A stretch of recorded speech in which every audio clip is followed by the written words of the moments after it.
नमस्कार दोस्तों, आपका स्वागत है एंशियंट इंडिया फाइल्स 7 में। क्या आपने कभी सोचा है कि आज से लगभग 1000 साल पहले यानी 11वीं शताब्दी में भारत कैसा दिखता था? उस समय न मोबाइल थे, न ट्रेनें, न बिजली, लेकिन फिर भी भारत दुनिया के सबसे समृद्ध और विकसित क्षेत्रों में से एक माना जाता था।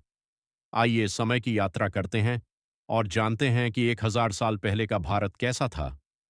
लगभग 1026 ईस्वी के आसपास भारत कई छोटे बड़े राज्यों में बंटा हुआ था। उत्तर भारत में विभिन्न राजपूत राजवंश शासन कर रहे थे, जबकि दक्षिण भारत में चोल साम्राज्य अपनी शक्ति और समुद्री व्यापार के लिए प्रसिद्ध था। उस समय भारत की अर्थव्यवस्था मुख्य रूप से कृषि पर आधारित थी। किसान गेहूं, चावल, जौ, गन्ना और कई अन्य फसलें उगाते थे। नदियों के किनारे बसे शहर व्यापार और संस्कृति के केंद्र हुआ करते थे। भारत का व्यापार केवल देश तक सीमित नहीं था। भारतीय व्यापारी अरब, चीन और दक्षिण पूर्व एशिया तक व्यापार करते थे। भारतीय मसाले, कपड़े, रत्न और धातु की वस्तुएं दुनिया भर में प्रसिद्ध थीं। 1000 साल पहले भारत शिक्षा और ज्ञान का भी बड़ा केंद्र था।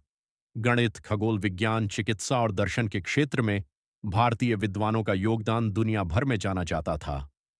हालांकि उस समय तक कई प्राचीन विश्वविद्यालय कमजोर पड़ चुके थे, फिर भी ज्ञान की परंपरा जारी थी। धार्मिक और सांस्कृतिक दृष्टि से भारत अत्यंत विविध था। हिंदू, बौद्ध और जैन परंपराएं समाज का महत्वपूर्ण हिस्सा थीं। भव्य मंदिरों का निर्माण हो रहा था और कला, संगीत तथा साहित्य का विकास जारी था। लेकिन यह समय चुनौतियों से भी भरा था। उत्तर पश्चिम से विदेशी आक्रमण होने लगे थे।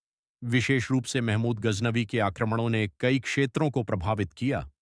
फिर भी भारतीय राज्यों ने अपनी संस्कृति और परंपराओं को बनाए रखा।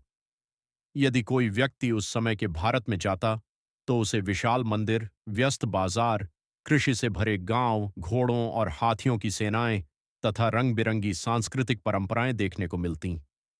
दोस्तों, 1000 साल पहले का भारत केवल राजाओं और युद्धों की कहानी नहीं था, बल्कि ज्ञान, व्यापार, कला और संस्कृति का एक जीवंत केंद्र था, जिसकी विरासत आज भी हमारे देश में दिखाई देती है।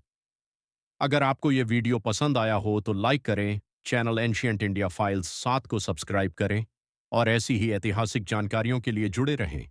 धन्यवाद।